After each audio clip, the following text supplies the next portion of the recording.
கர்த்தருடைய பரிசுத்த நாமம் மகிமைப்படுவதாக. இந்த நாளிலே உங்களை அருளுரை துளிகளின் வாயிலாக சந்திப்பதிலே நான் மிகுந்த மகிழ்ச்சி அடைகிறேன். இந்த காலை தியானத்திற்காக எடுத்துக்கொண்ட வேத பகுதியானது தானியேலின் புஸ்தகம் 1ஆம் அதிகாரம் 8வது வசனம். தானியேலின் புஸ்தகம் 1ஆம் அதிகாரம் 8வது வசனம். தானியேல் ராஜாவின் போஜனத்தினாலும் அவர் பானம் பண்ணும் திராட்சரசத்தினாலும் தன்னை தீட்டுப்படுத்தலாகாதென்று தன் இருதயத்தில் தீர்மானம் பண்ணிக்கொண்டு தன்னை தீட்டுப்படுத்தாதபடி பிரதானிகளின் தலைவனிடத்தில் வேண்டிக் கொண்டான். நம்ம எல்லாரும் அறிந்த ஒரு வேத வசனம் தான் இந்த வசனம்.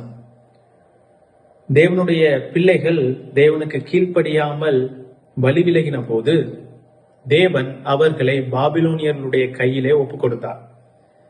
ஆக நேபுகாத்நேச்சார் தன்னுடைய அரண்மனையிலே அவனிடத்திலே சேவை செய்வதற்கு இள வாலிபர்களை தெரிந்து கொண்டார்கள். ஆக அதில் திறமை வாய்ந்த தானியேலும் அவனுடைய நண்பர்களும் இருந்தனர்.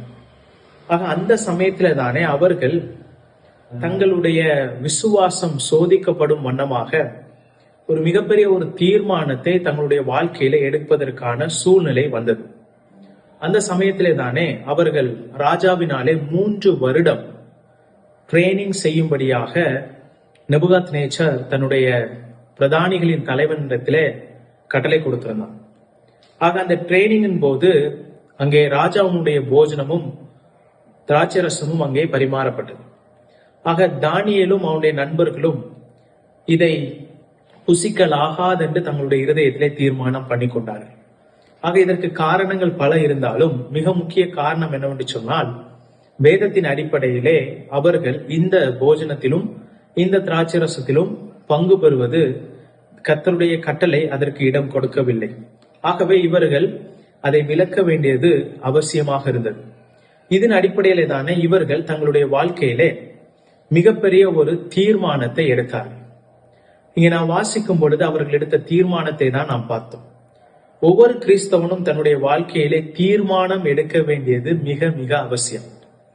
இப்படியாக ஒருவர் சொன்னார், ஒரு கிறிஸ்தவன் தீர்மானம் செய்வதிலே கவனக்குறைவாக இருப்பானால் அவன் தன்னுடைய கிறிஸ்தவ வாழ்க்கை குறித்தும் குறைவாக கவலைப்படுகிறவனாக இருக்கிறான்.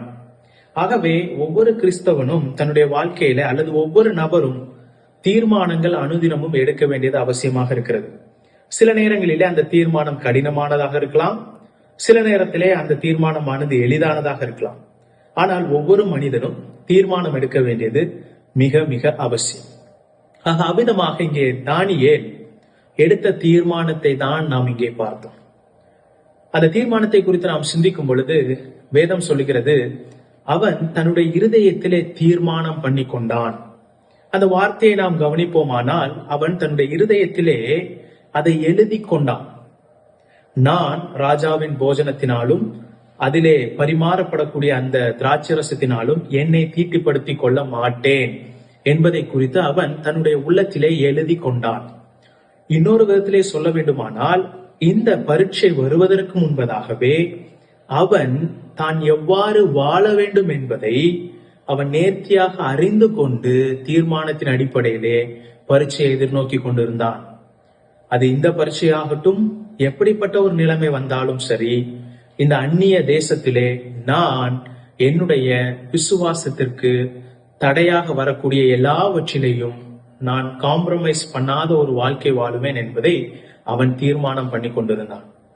பிரியமானவர்களே, நாமும் நம்முடைய வாழ்க்கையில நம்முடைய கிறிஸ்தவ வளர்ச்சிக்கு, நம்முடைய ஆவிக்குரிய வளர்ச்சிக்கு அல்லது நம்முடைய விசுவாசத்திற்கு தடையாக வரக்கூடிய அநேக நேரங்களிலே நாம் சரியான தீர்மானம் எடுக்க வேண்டியது அவசியமாக இருக்கிறது.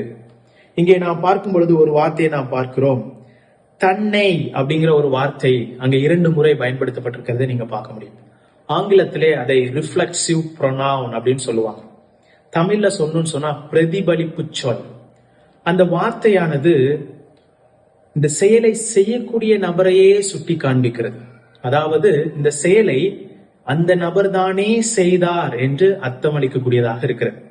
அப்படியானால் வெளியிலிருந்து எந்த ஒரு நபரும் தானியேலையும் அவனுடைய நண்பர்களையும் கட்டாயப்படுத்தவில்லை.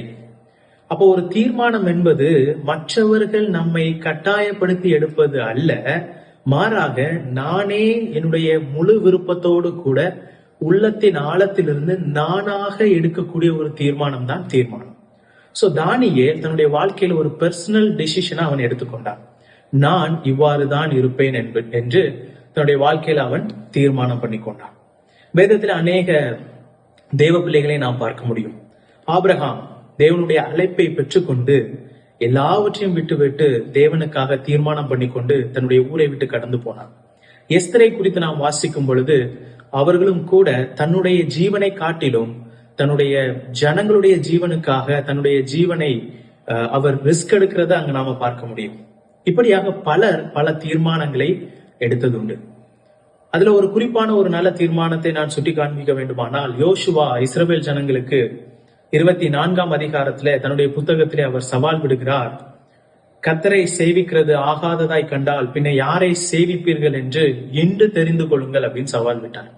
ஆக நாம் தெரிந்து கொள்ள வேண்டும், நாம் தீர்மானம் எடுக்க வேண்டும். அங்கே தெரிந்து கொள்ளுதல் கட்டாய தொடராக இருந்தாலும் கூட, அது ஒரு கட்டளை தொடராக இருந்தாலும் கூட, தேவன் எந்த நபரையும் தீர்மானம் எடுக்க கட்டாயப்படுத்த மாட்டார். தீர்மானம் தனிப்பட்டது. ஆகவே இந்த நாளிலே நம்முடைய வாழ்க்கையிலே நாம் சந்திக்க இருக்கிற சவால்களிலும், நம்முடைய வேலை செய்கிற இடங்களிலும், நான் செய்கிற எல்லா காரியங்களிலும் ஒருவேளை என்னுடைய விசுவாசத்திற்கு தடையாக சில பிரச்சனைகள் வருமானால், நாமும் தானியேலை போல, யோசுவாவை போல, எஸ்தரை போல, ஆபிரகாமை போல நாம் சரியான தீர்மானம் தனிப்பட்ட விதத்திலே எந்த ஒரு கட்டாயமும் இன்றி உள்ளிருந்து நாம் தீர்மானம் எடுக்க கடனாளிகளா இருக்கிறோம். தேவன் தாமே நல்ல தீர்மானத்தை அனுதினமும் எடுத்து வாழ உதவி செய்வாராக. கர்த்தருடைய நாமம் இன்றும் என்றும் மகிமைப்படட்டும்.